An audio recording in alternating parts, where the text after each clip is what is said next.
ज्योतिर्मय media house सविनय सादर करत आहे श्री अरविंद आणि श्री माताजी यांच्या तत्वज्ञानावर आधारित एक चिंतन, पूर्णयोगाचे अंतरंग.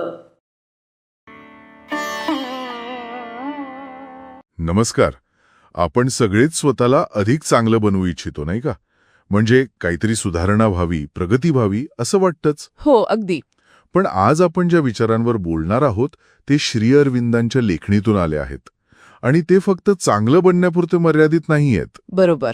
तर ते आहेत आमूलाग्र बदलण्याबद्दल. याला ते पूर्ण योग असं म्हणतात. पण गंमत म्हणजे ते स्वतःच सांगतात की हा मार्ग काही सोपा नाहीये. उलट तो खूप खडतर आव्हानं असलेला मार्ग आहे. तर आज आपण श्री अरविंदांच्या याच पूर्ण योगाचं मर्म काय आहे आणि त्यातली नेमकी आव्हानं काय आहेत हे जरा खोलवर जाऊन समजून घेऊया. नक्कीच. सुरुवात करूया एका महत्वाच्या फरकाने.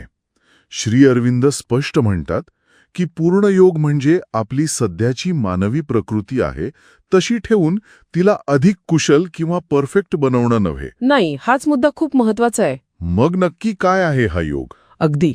हाच तर या योगाचा गाभा आहे. परफेक्ट करणं नाही, तर ट्रान्सफॉर्म करणं, म्हणजे रूपांतरण. रूपांतरण? हो. म्हणजे काय? तर आपल्या अस्तित्वाच्या अगदी मुळाशी जाऊन बदल घडवणं. हे फक्त वरवरच्या सवयी बदलणं किंवा काही स्किल्स वाढवणं नाहीये. अच्छा.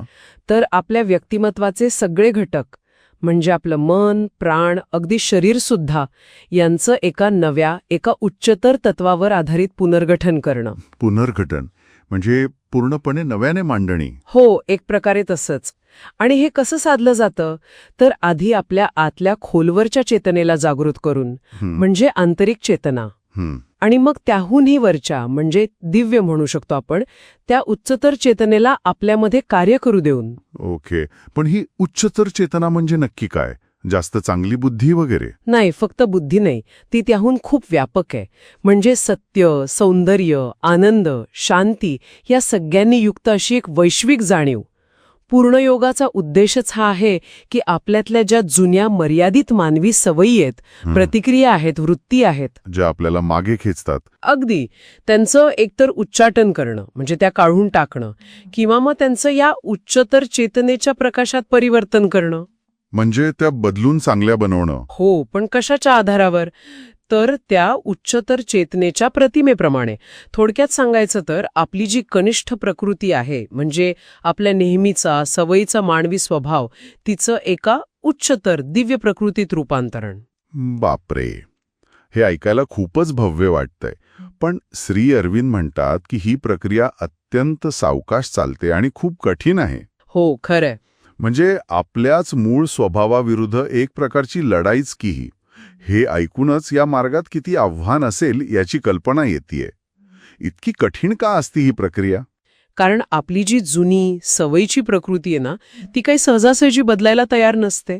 ती आपल्यात इतकी खोलवर हुतून बसलेली असते की ती सतत विरोध करते, अडथळे आणते. अच्छा, म्हणजे आतूनच विरोध असतो. हो, अगदी गुरुत्वाकर्षणासारखं. म्हणजे सतत आपल्याला जुन्या पातळीवर खेचणारी एक शक्ती असते आपल्यात. आपण समजा एका समस्येवर मात केली असं वाटतं ना, तोवर तीच समस्या कदाचित नव्या रूपात समोर येते किंवा दुसरीच कोणती तरी अडचण उभी राहते. हा संघर्ष सतत चालू राहतो. म्हणजे कधी संपतच नाही असं वाटू शकतं सुरुवातीला. अगदी. श्री अरविंद तर म्हणतात की साधनेचा अगदी सुरुवातीचा पाया घालणं सुद्धा, म्हणजे एक स्थिर भूमिका तयार करणंही खूप कठीण असतं. कारण प्रकृतीचा विरोध तेव्हापासूनच सुरू होतो. बापरे. आणि म्हणूनच याच संघर्षामुळे, याच सगळ्या अडचणींमुळे श्री अरविंद एक फार मोलाचा आणि खरं तर गंभीर सल्ला देतात. कारण हे स्पष्ट आहे की हा मार्ग केवळ उत्सुकतेपोटी किंवा तात्पुरत्या उत्साहाने चालण्याचा नाहीये. हो, ते अगदी स्पष्टपणे इशारा देतात की या मार्गावर अंतिम निर्णय घेण्यापूर्वी साधकाने पूर्ण खात्री करून घ्यावी. बरोबर. की त्याला याच मार्गाची हाक आतून आली आहे का? ही फक्त बौद्धिक आवड नसावी, तर एक खोल आंतरिक गरज असावी, एक अनिवार्य ओढ. अगदी, आतली हाक. पण इथे एक प्रश्न येतो मनात. ही आतली हाक म्हणजे नक्की काय? ती कशी ओळखायची? ती प्रत्येकाला ऐकू येऊ शकते का? की ही काहीतरी खूप विरळ गोष्ट आहे? हा महत्वाचा प्रश्न आहे. श्री अरविंद या हाकेचं स्वरूप अर्थातच विस्ताराने सांगतात, पण त्याचा अर्थ साधारणपणे असा आहे की साधकाला एक प्रकारची आंतरिक निश्चिती वाटते. निश्चिती. हो, की जीवनाचा हाच अर्थ आहे, याच दिशेने जायचं आहे, मग कितीही अडचणी आल्या तरी चालेल. ही जाणीव प्रत्येकासाठी वेगळ्या प्रकारे येऊ शकते, पण ती वरवरची नसते. ती खोल आणि टिकाऊ असते. म्हणजे ती खरी आहे की नाही हे महत्वाचं. हो, ती खरी आणि टिकणारी आहे की नाही हे जास्त महत्वाचं. कारण या मार्गावर जी निष्ठा आणि चिकाटी लागते ना, ती आपल्या नेहमीच्या प्रयत्नांपेक्षा खूप वेगळी आणि खूप जास्त लागते. आणि ती येते कुठून? तर याच आंतरिक हाकेतून. तर या सगळ्याचा अर्थ असा होतो की पूर्ण योग म्हणजे काही वरवरची रंगरंगोटी नाही किंवा थोडी डागडुजी नाही. नाहीच. तर ते आहे जणू संपूर्ण घराचं पुनर्वसन, अगदी पायापासून.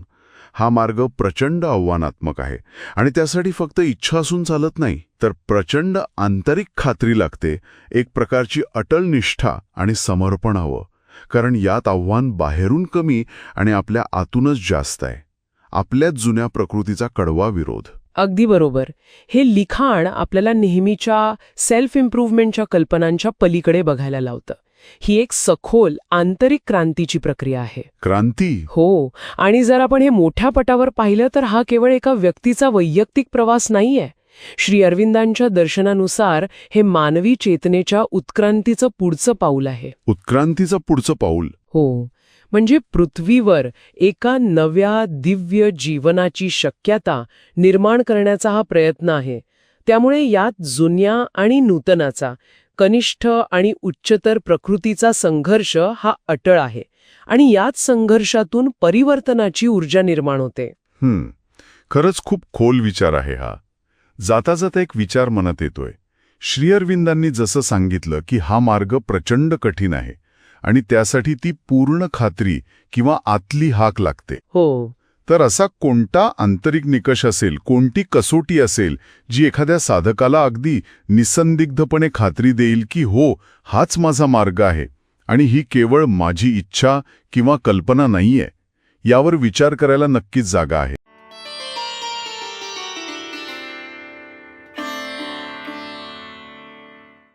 धन्यवाद.